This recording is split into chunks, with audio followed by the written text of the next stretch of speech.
everyone. I'm Sanjay, Deputy Director Sales and Technical for Renishaw India. I'm here at EMO. Been here for last few days. So we, as part of Renishaw, we are showing the entire gamut of our solutions here.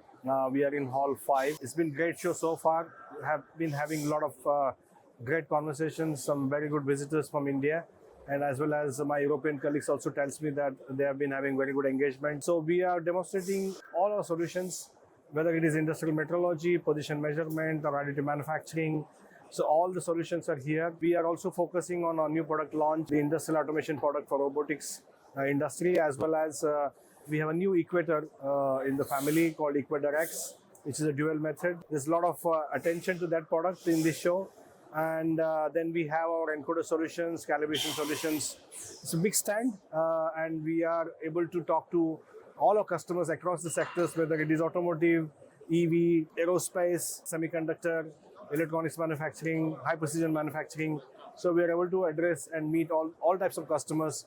It's been a good show so far.